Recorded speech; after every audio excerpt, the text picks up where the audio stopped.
he started to hit me. Things got worse and progressively worse. Lauren Thompson endured years of abuse from her ex-partner, hitting, throwing things, threatening her family and controlling behaviour. I had no money of my own because he had control of that. I had no say in anything, no friends, isolated.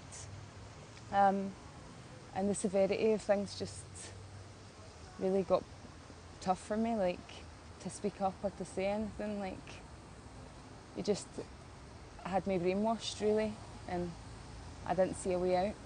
Her abuser was eventually charged with grave and criminal assault and common assault and sentenced by the magistrates' court to 120 hours of community service and a 4-year restraining order. But for Lauren, that's not enough.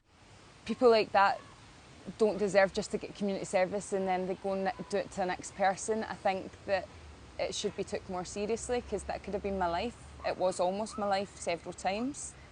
And it feels like a bit of a kick in the teeth really, like that he could just get community service for it. 120 hours is 2 of my working weeks, so for me that's nothing. More than 1,500 cases related to domestic abuse were reported to the police in 2020. Of the 94 prosecuted that year, 20 received prison sentences, 6 community service, while others were given probation, exclusion orders, cautions or words of advice. Lauren wants to see those convicted face tougher punishments. It's something a new group set up to tackle violence against women will look into.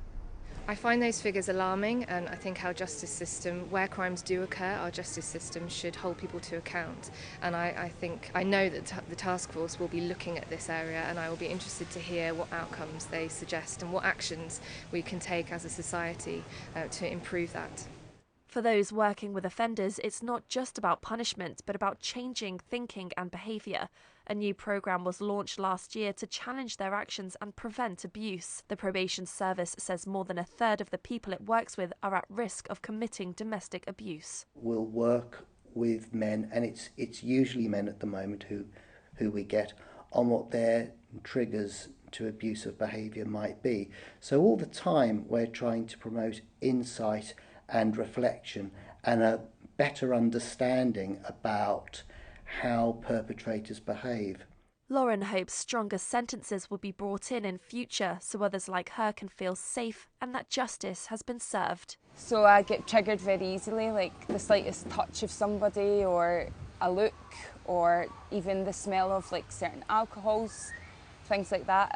I've got my scar on my left wrist that affects me day to day in my workplace because I get spasms because of the nerve and tendon damage.